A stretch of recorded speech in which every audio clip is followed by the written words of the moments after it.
Race records, how black music became big business. The term race records first appeared in the Chicago Defender, the most read African American newspaper at the time. Although the first phonograph recordings were made as early as 1901, few were made by African Americans. It was not until 1920 that black musicians and singers began to be recorded with any regularity. That was the year in which a young black female entertainer named Mamie Smith was first recorded. Her first recording was so successful that the General Phonograph Company O'Keefe label launched a series called Original Race Records. Other white-owned record companies were quick to target the black market with their own race record lines. Race records were 78 RPM phonograph records marketed to African Americans between the 1920s and the 1940s.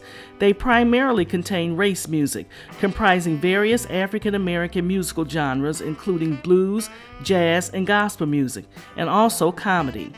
These records were at the time the majority of commercial recordings of African American artists in the United States. Few African American artists were marketed to white audiences. Before the rise of the record industry in America, the cost of phonographs prevented most African Americans from listening to recorded music. Marketing race records was especially important in the late 1920s when the radio brought competition to the record industry. To maximize exposure, record labels advertised in catalogs, brochures, and newspapers popular among African Americans, like the Chicago Defender. They carefully implemented words and images that would draw in their targeted audience. Race record ads frequently reminded readers of their shared experience, claiming that the music could help African Americans who moved to the North stay connected with their Southern roots.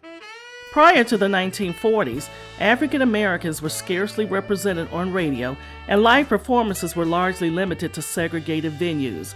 Race music and race records, therefore, were also the primary medium for African American musical expression. Recorded sermons were among the most popular and best-selling of the race records in the 1920s and 1930s. Annual sales of race records during the 1920s reached 5 million copies.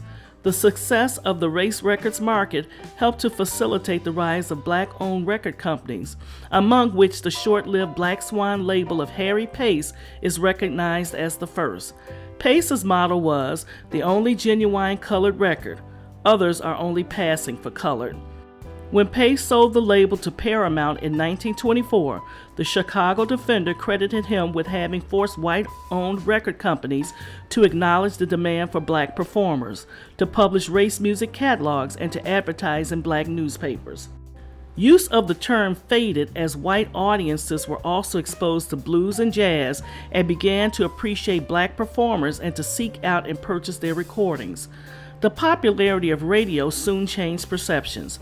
Already in the 1930s, race records no longer formed a discrete commercial category, and by the 1940s, it had been long apparent that the market for music by black performers crossed ethnic lines. Furthermore, jazz and blues styles were developing under the influence of both black and white musicians. After World War II, the terms race records and race music were abandoned.